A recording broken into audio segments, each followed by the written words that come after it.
आइए please.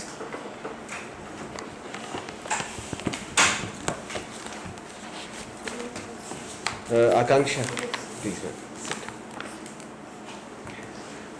Okay, Akanksha, tell us something about yourself. You are comfortable in English or Hindi? Yes, I'm comfortable in both the language, Both. but Yes.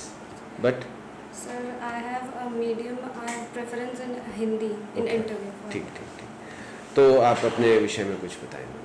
Sir, मैं basically Lucknow की रहने वाली हूँ। मैंने BTech honours mechanical engineering से Shri Ram Swaroop college of engineering and management में किया है। 2016 में मैं पास आउट हूँ और उसके बाद से ही मैं सिविल सर्विसेज की प्रिपरेशन कर रही हूँ।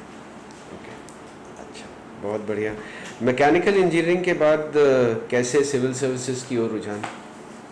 सर, सिविल सर्विसेज में मेरा हमेशा से ही रुझान था। सर, सिविल सर्विसेज में हम लोगों को वेलफेयर सर्विसेज में भी काम करने का मौका मिलता है, जो कि मुझे अपने जो कोर सेक्टर हैं उसमें नहीं मिल पाता। और सर, इसमें डाइवर्सिटी ज़्यादा है काम की, क्योंकि इसमें टैक्सेशन और रूरल डेवलपमेंट जैसे भी फील्ड्स में हम लोगों को काम करना पड़ता है। और सर, इसमें थोड़ा मतलब सेल्फ सेटिस्फैक्शन रहता मुझे, और पर्सनालिटी डेवलपमेंट का भी इसमें पूरा मौका मिलता है, क्योंकि हम रोज़ ही कुछ ना कुछ नया इसमें सीखते हैं, लर्न करते हैं। अच्छा, आपने अपना ऑप्शनल ज्योग्राफी लिया है? यस क्यों? सर, मैंने अपना ज्योग्राफी ऑप्शनल लिया है क्योंकि सर मुझे लगा कि मैकेनिकल को कवर करने में 8 सेमेस्टर जो उसके हैं उसका टाइम मुझे ज़्यादा लगेगा।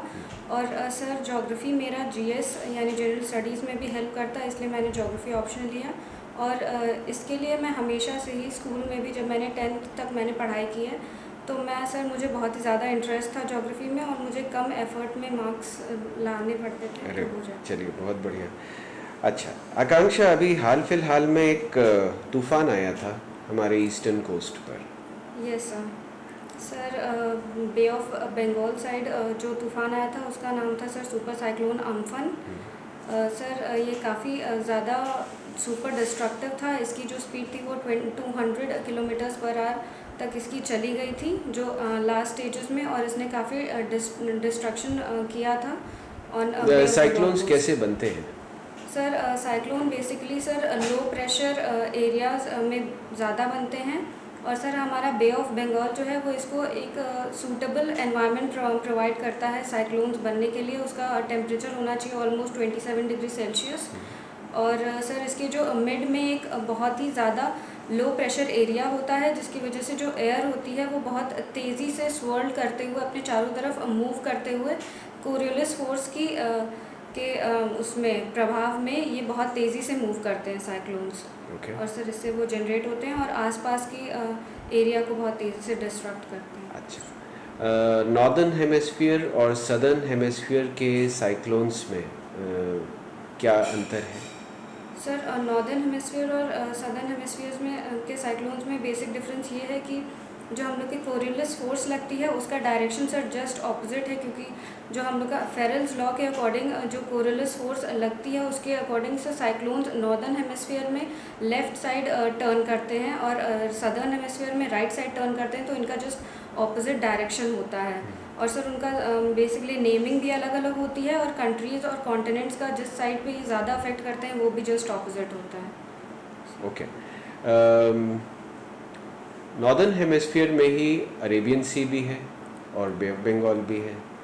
बे ऑफ बंगाल में साइक्लोन्स रिलेटिवली ज़्यादा होते हैं yes as sir. Compare to Arabian sea. Y?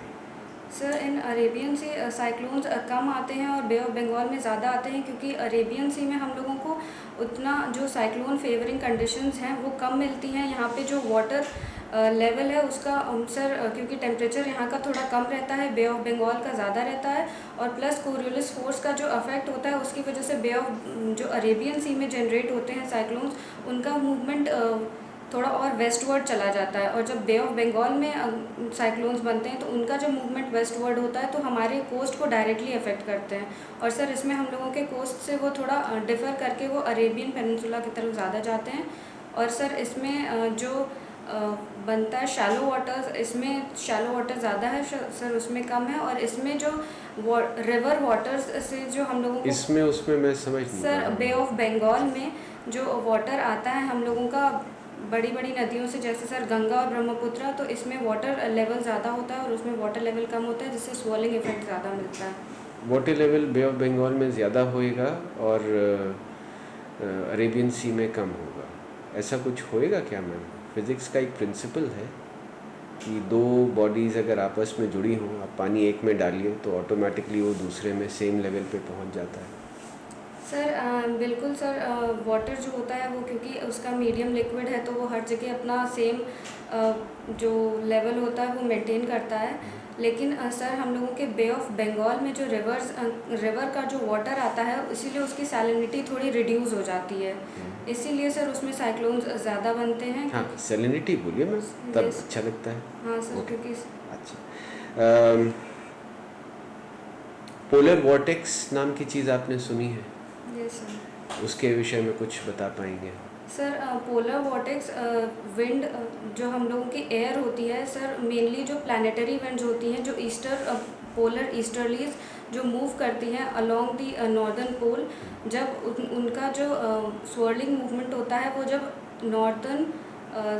North America में काफ़ी नीचे तक आ जाता है, तो वो एक लैटिट्यूड बता पाएंगे, किस लैटिट्यूड के नीचे? सर वो टेम्परेट लैटिट्यूड्स तक आ जाता है, ऑलमोस्ट 66 डिग्रीज नॉर्थ हेमिस्फीयर तक। ओके। तो सर उसमें स्वर्लिंग मूवमेंट बहुत ज़्यादा होता है, जिसकी वजह से हम लोगों ने ये भी देखा था कि इस विंटर्स में यूएस काफ़ी ज़्यादा पोलर वॉर्टेक्स के उसमें अफेक्ट में ज़्यादा था, क्योंकि वहाँ से जो हम लोगों की नॉर्दर्न पोलर ईस्टर्लीज थी, वो मूव होते हुए काफ़ी नीचे तक आ गई थी, टेम्परेट रीजन तक, ऑलमोस्ट फ्लोरिडा तक, Yes, नीचे sir. तक पहुंच गए। Yes.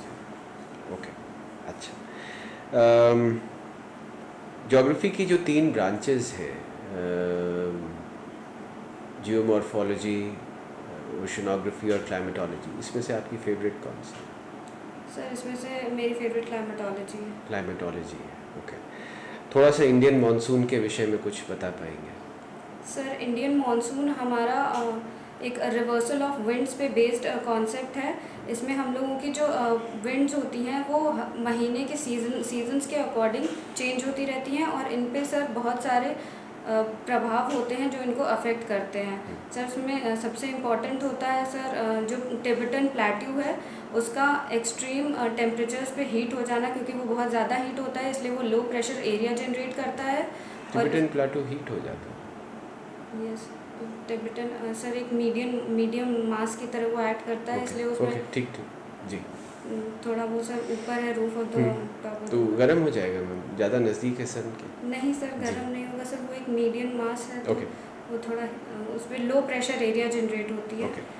और सर दूसरा कॉन्सेप्ट है सर ITCZ का, इंटर ट्रॉपिकल कन्वर्जेंस जोन, क्योंकि जब हमारा सन एपरेंट मूवमेंट करता है नॉर्दर्न हेमिस्फीयर की तरफ, तो इंटर ट्रॉपिकल कन्वर्जेंस जोन भी थोड़ा नॉर्थ वर्ड शिफ्ट हो जाता है, जिसकी वजह से हमारी जो प्लानिटरी विंड्स हैं, साउथ वेस्ट मानसून विंड्स, वो काफ़ी एक्सटेंड हो जाती हैं ऊपर नॉर्दर्न एरियाज़ में। और सर तीसरा कॉन्सेप्ट है जेट स्ट्रीम्स का। जेट स्ट्रीम्स भी अफेक्ट करती हैं सर सब ट्रॉपिकल वेस्टर्ली जेट स्ट्रीम्स, जो कि 27 to 30 डिग्री नॉर्थ लैटिट्यूड्स में बनती हैं, अपर एयर सर्कुलेशन होता है। तो सर एपरेंट मूवमेंट जब होता है सन का, तो वो भी नॉर्थवर्ड शिफ्ट होती हैं और हिमालयस को क्रॉस करके नॉर्थ में चली जाती हैं, और एक काउंटर फ्लो जनरेट होता है पेनिनसुलर इंडिया पे। उसकी वजह से सर जो साउथ वेस्ट मानसून्स होते हैं वो और ज़्यादा एक्सटेंड होते हैं टुवर्ड्स द इंडियन सब कॉन्टिनेंट। ओके, अच्छा। अभी कुछ न्यूज़ थी थोड़े समय पहले, बिफोर दिस कोविड प्रॉब्लम, हम लोग कहीं से चीता लाने की बात कर रहे हैं इंडिया में। कहाँ पर और क्यों और कहाँ से? 3 सवाल हैं मेरे। कहाँ से ये चीता लाया जाएगा, कहाँ पर इसे रिहैबिलिटेट किया जाएगा, और क्यों वहीं पर? सर बेसिकली मुझे चीता, तो एशियाटिक चीता ऑलमोस्ट एक्सटिंक्ट हो गया है इंडियन सब कॉन्टिनेंट से। तो सर गवर्नमेंट ऑफ इंडिया ने इसके लिए एक प्रोजेक्ट स्टार्ट किया है, और ये लोग ईरानियन चीताज जो, sir if I am not wrong, I am not able to recollect, but I think it is from Iran. नहीं मैम, अफ्रीकन चीता आ रहा है, ईरान ने मना कर दिया था हमने, तो we are not getting the Asiatic cheetah, वो अफ्रीकन चीता आ रहा है, ठीक। कहाँ पर? सर उसको I think sir Madhya Pradesh में उसको रिहैबिलिटेट करेंगे सर, बिकॉज क्योंकि एशियाटिक चीता एक्सटिंक्ट हो गया, तो हम लोग उसकी कंजर्वेशन और उसकी प्रिजर्वेशन को एनहांस करने के वाई लिए। मध्य प्रदेश होंगे? सर बिकॉज सर यहाँ पे पहले से ही हमारे जो एनवायरनमेंट है वो बहुत सूटेबल होता है। और कौन सा एनवायरनमेंट होता है, मैं ये तो जानना चाह रहा हूँ। सर क्योंकि यहाँ पे टाइगर्स ऑलमोस्ट बहुत ज़्यादा पॉपुलेशन में है। नहीं मैम, मुझे उस चीज़ का नाम चाहिए, सॉरी उस बायोम का नाम चाहिए।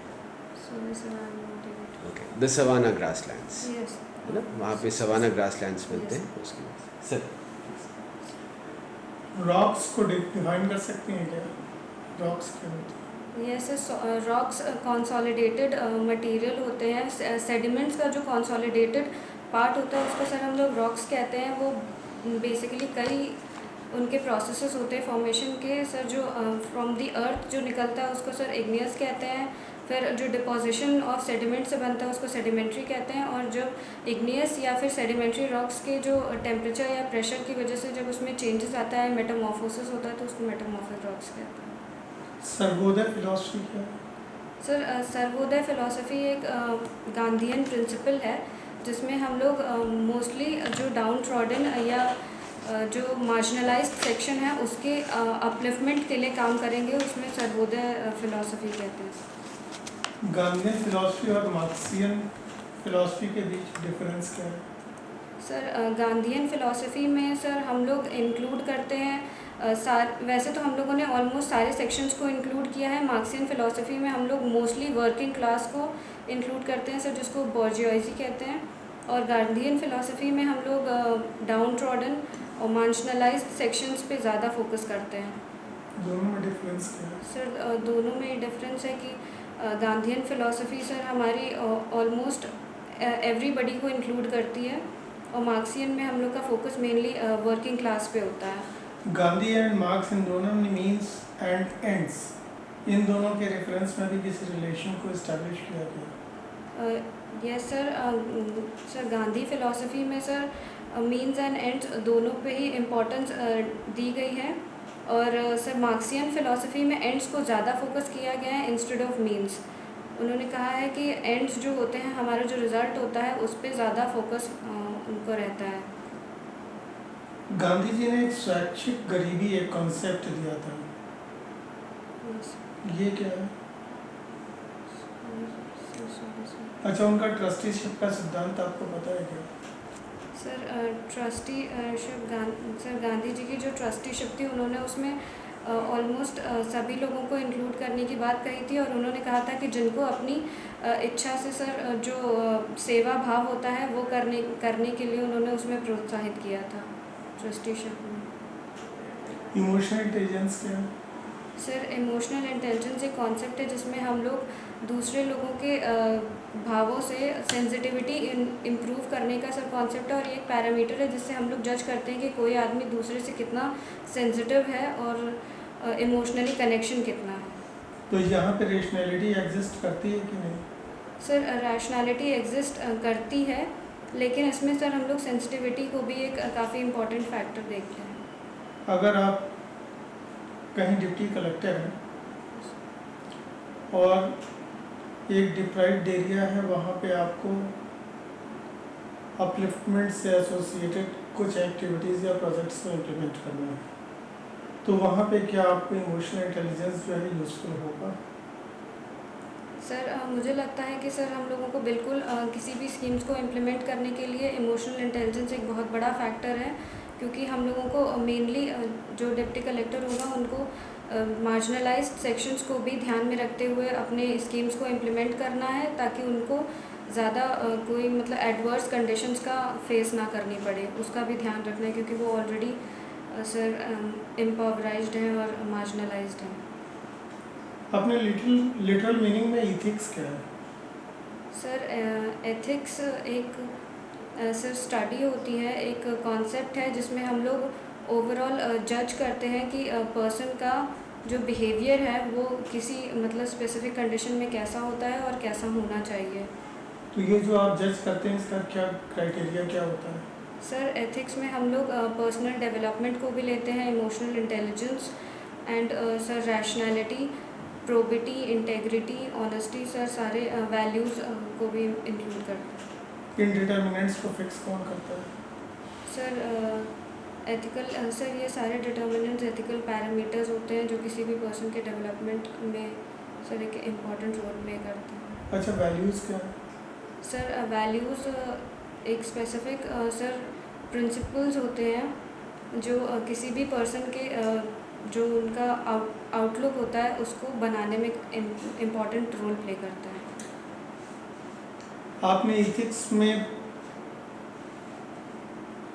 कांट का नाम सुना है? यस कांट की फिलॉसफी क्या है, कुछ बता सकते हैं? सर एथिक्स में सर इमैनुअल कांट थे, एक फिलोसोफर थे सर, उनकी फ़िलॉसफ़ी सर अभी याद नहीं। अच्छा, आपने दो टर्म सुना होगा, एक आइडियलिज्म कहते हैं और एक मेटलिज्म कहते हैं। इन दोनों के बीच डिफरेंस क्या है? सर आइडियलिज्म एक अल्टीमेट स्टेट होता है जिसमें हम लोग बिल्कुल अल्टीमेट कॉन्सेप्ट पे फोकस करते हैं। सर मटेरियलिज्म में हम लोग ज़्यादा सब्जेक्टिव फ़िलॉसफी पे ज़्यादा फोकस करते हैं। सब्जेक्टिव और ऑब्जेक्टिव क्या होता है? सर जब हम लोगों को किसी भी चीज़ के एग्जैक्ट पैरामीटर्स पता होते हैं तो वो ऑब्जेक्टिव होता है, और जब सर हम लोगों को उसके डिस्क्रिप्टिव फॉर्म में जाना होता है तो वो सब्जेक्टिव होता है। ये एग्जैक्टनेस आती कहाँ से? सर ये एग्जैक्टनेस सर वो सर उसमें एक बेसिक डिफरेंस यही एग्जैक्टनेस का ही है सर, क्योंकि ऑब्जेक्टिव चीज़ें ज़्यादा एग्जैक्ट होती हैं, बेस्ड ऑन फैक्ट्स होती हैं, और सब्जेक्टिव में हम लोग सर एक डिस्क्रिप्टिव वे में अप्रोच रखते हैं। डिसाइड कौन करता है कि ये एग्जैक्ट है? सर आप पूछें।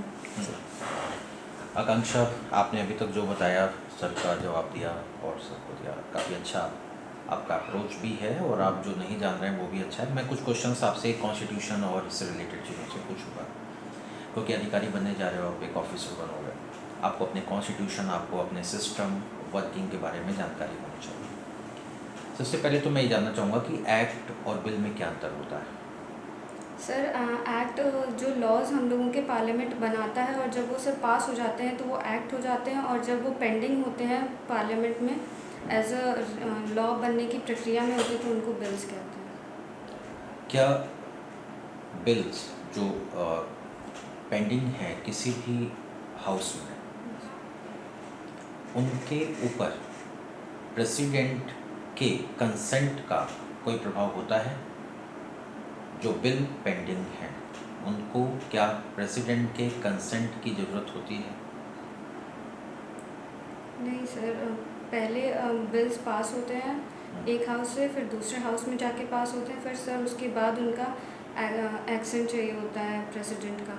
सर कुछ बिल्स ऐसे हैं जिनको पहले से ही हम लोग प्रेसिडेंट के कंसेंट से ही उनको प्रेजेंट करते हैं हाउसेस में। जैसे सर जैसे जब इंटर स्टेट ट्रेड से रिलेटेड कोई बिल होता है तो उसको सर हम लोग पहले कंसेंट लेना पड़ता है प्रेसिडेंट का। इंटरस्टेट ट्रेड, Yes, ओके, इसके अलावा कोई नहीं?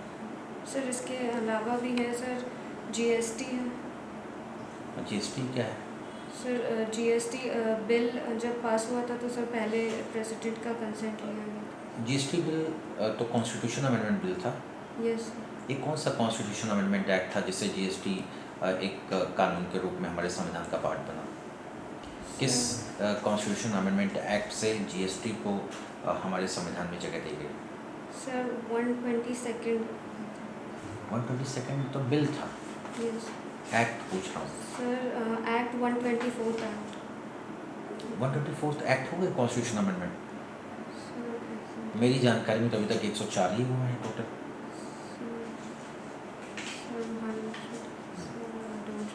हाँ, 101 कॉन्स्टिट्यूशन अमेंडमेंट एक्ट था ये, जो कि कब पास हुआ? Sir first of July 2018। 2018। अच्छा, 10% रिजर्वेशन भी दिया गया अभी Yes, sir. हायर क्लास में जो इकोनॉमिक बैकग्राउंड वाले लोग हैं, इनके लिए भी तो एक अमेंडमेंट पास हुआ है, constitution amendment act. Yes, sir. वो कौन सा है? इकोनॉमिकली वीकर सेक्शंस के हाँ। लिए बिल पास हुआ है। सर कौन सा एक्ट है वो? Constitution amendment act. Sorry sir, I don't remember the name. Okay, number 103 2019 में।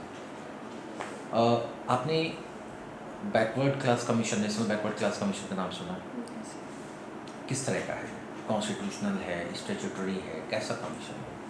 Sir national backward class commission sir ये कमेटी बनाई गई थी सर प्रेसिडेंट के थ्रू। सर इसकी चेयरमैन जी रोहिणी हैं और सर ये एक कॉन्स्टिट्यूशनल बॉडी है, यस सर कमेटी है। कॉन्स्टिट्यूशन बॉडी के रूप में कब इसे मान्यता दी गई? सर इसको sir 102 constitution amendment act 102 constitution amendment act 2018 के द्वारा इसको कॉन्स्टिट्यूशनल स्टेटस दिया गया। उसके पहले खाली national schedule caste commission, national schedule tribe commission ही थे जो कि कॉन्स्टिट्यूशनल बॉडी के रूप में स्थापित थे।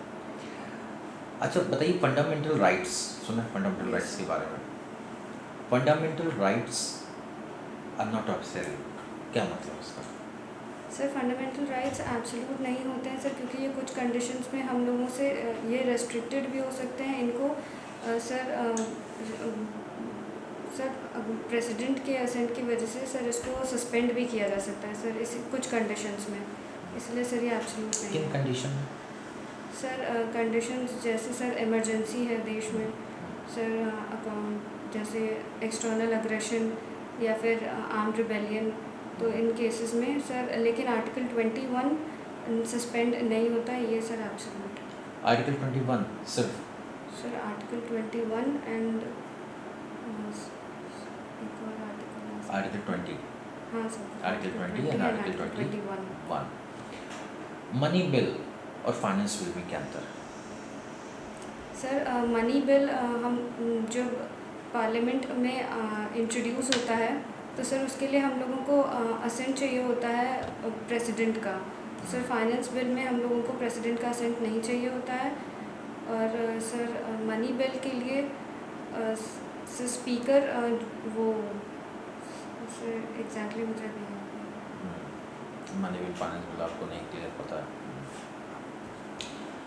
इंडियन कॉन्स्टिट्यूशन गवर्नमेंट को कुछ निर्देश देता है, स्टेट को कुछ निर्देश देता है कि वो कैसे शासन करें, कैसे पॉलिसीज़ बनाएं। ये स्टेट का मतलब क्या है? Sir according to article 12 sir उसमें डिफ़ाइन किया गया है कि स्टेट कौन कौन से इंस्टीट्यूशंस को कहा जा सकता है। सर उसमें हर तरीके के जो स्टेट गवर्नमेंट्स हैं सर, सेंट्रल गवर्नमेंट है या फिर सर कोई स्टैट्यूटरी बॉडी है या नॉन स्टैट्यूटरी बॉडी, कोई भी इंस्टीट्यूशन जो इंडिया में काम करता है जैसे LIC सेबी, सर ये सारे स्टेट के अंडर आते हैं, definitely under the definition of state. Central government state है कि नहीं? सर स्टेट है। जुडिशरी स्टेट है कि नहीं? सर जुडिशरी भी स्टेट है स्टेट है। है। अच्छा, भारत के संविधान में 3 इम्पॉर्टेंट ऐसे कोई प्रोविज़न बताइए जो कि पार्लियामेंट्री सुपरमेसी और जुडिशियल सुपरमेसी, इन दोनों में एक चेक एंड बैलेंस का रोल रखता है, यानी कि पार्लियामेंट और जुडिशरी के बीच चेक एंड बैलेंस मेंटेन करता है। 3 ऐसे कोई भी प्रोविज़न अगर आपको पता हो तो। सर पार्लियामेंट सुप्रीमेसी के जो प्रोविजंस हो सकते हैं सर, उसमें है कि अमेंडमेंट जो हमारे कॉन्स्टिट्यूशन में होता है सर, वो एक पार्लियामेंट्री सुप्रीमेसी को थोड़ा वो रोल प्ले करता है। सर जुडिशियल सुप्रीमेसी के लिए सर जुडिशियल रिव्यू जो हमारे कॉन्स्टिट्यूशन में दिया हुआ है वो पार्लियामेंट्री जुडिशियल सुप्रीमेसी का एक प्रोविज़न है। और सर हमारे जो पार्लियामेंट है वो जो जुडिशियल ऑफिशियल्स होते हैं उनके किसी भी काम में सर वो इंडिपेंडेंट है। हमारी जुडिशरी, उनका टेन्योर, उनका सर पे स्केल, उनका जो सैलरी है, उनके जितने भी सर जो फैसिलिटीज़ हैं वो पार्लियामेंट के अंडर नहीं आती हैं, तो सर वो इंडिपेंडेंट है और जुडिशियल सुप्रीमेसी को शो करता है। और सर पार्लियामेंट्री जो सुप्रीमेसी सब breach of sir breach of law and sir अभी मुझे इतना याद नहीं है। नहीं idea. Representation of people act का नाम सुना है? Yes sir. Representation of people act किस प्रकार का एक्ट है? Sir representation of people act 1951 sir ये कॉन्स्टिट्यूशनल एक्ट था जिसमें इन्होंने बताया था कि सर इलेक्शंस कैसे होने चाहिए और इलेक्शंस में कौन कौन सी मैल प्रैक्टिसेस सर प्रोहिबिटेड हैं। इलेक्शन में अडल्ट सफरेज का नाम सुना है? Yes. वयस्क मताधिकार। यस ये वयस्क मताधिकार का जो अधिकार है ये हमारा संवैधानिक अधिकार है या वैधानिक अधिकार है? सर ये हमारा संवैधानिक अधिकार है। वोट करने का अधिकार। यस सर जो 21 से 18 इयर्स इसको किया गया था तो सर ये कॉन्स्टिट्यूशनल है सर क्योंकि ये हमारे कॉन्स्टिट्यूशन के आर्टिकल में दिया गया है। किस आर्टिकल में क्या है? सर आर्टिकल सर अभी मुझे एग्जैक्टली याद नहीं है आर्टिकल। ठीक है, सुप्रीम